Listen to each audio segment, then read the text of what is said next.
So, ayun. Medyo mainti. So, konting introduction lang at parang may nagpadala sa akin ng isang napakagandang regalo mula sa ibang bansa at ito ay mula sa akin siyang laptop. Acer.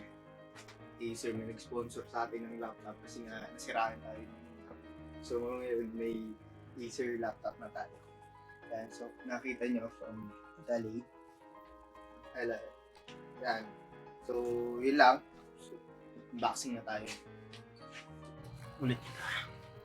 So, ito na yung Acer na laptop na pinadala sa akin. So mag-unbox muna tayo. So, tingnan muna natin yung specs niya. Ipa-flash na lang natin yan sa screen yung kanyang description. So, ayun, i-unbox natin. Tingnan natin kung ano yung nandito sa loob ng Acer laptop na to.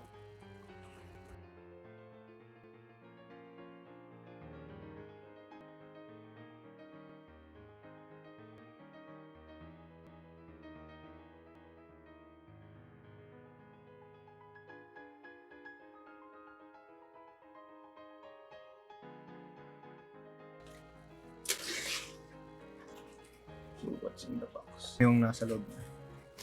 Some plastic wraps. Yan, meron tayong paperworks. Paperworks.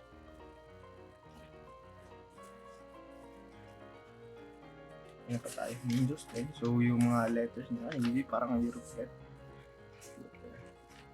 Yan, paperworks. Gandang regalo nga ito kasi.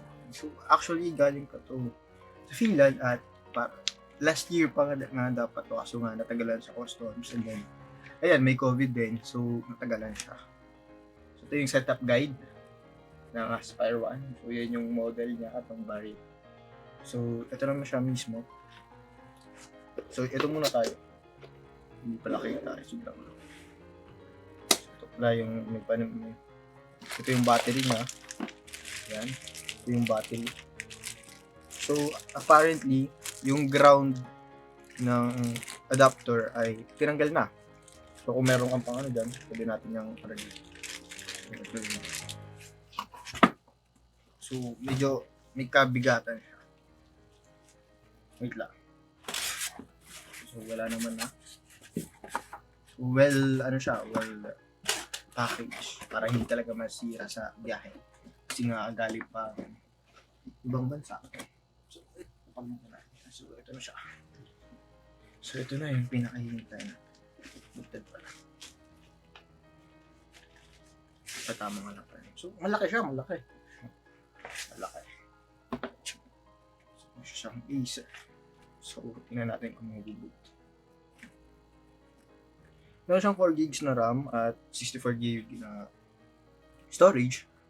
Ito ay, hindi ko lang mga SSD or MME something siya. So, ayan. Medyo bago. Try at ibuboot lang natin.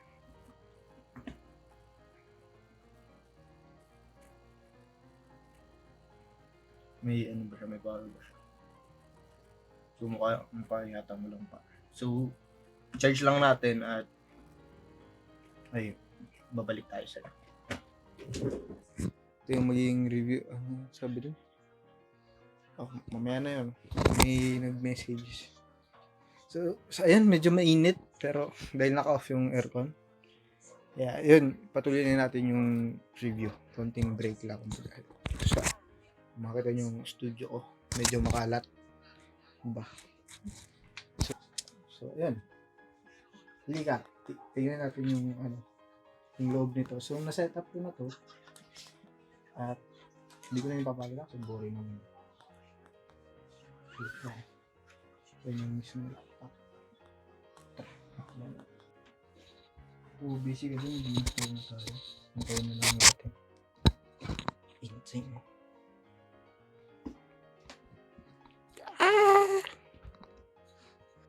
So, ayun, ito na siya. Masasabi ko lang ay maganda naman yung trackpad niya.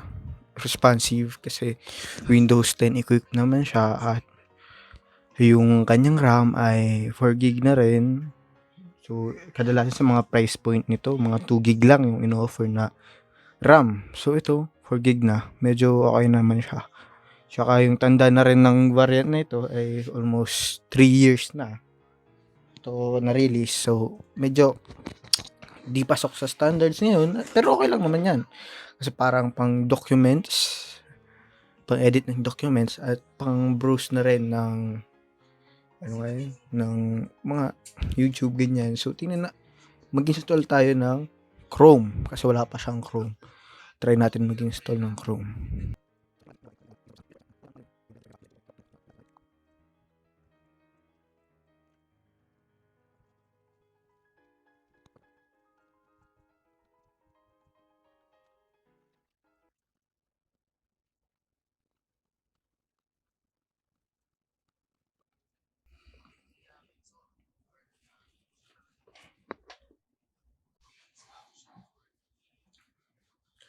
So, ayan, ito na yung bagong setup na rin at bagong laptop na meron tayo.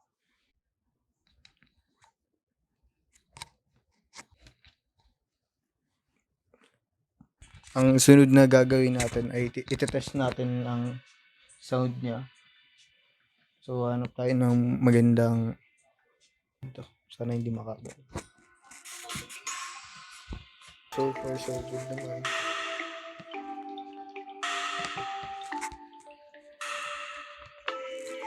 So, try natin lakasan.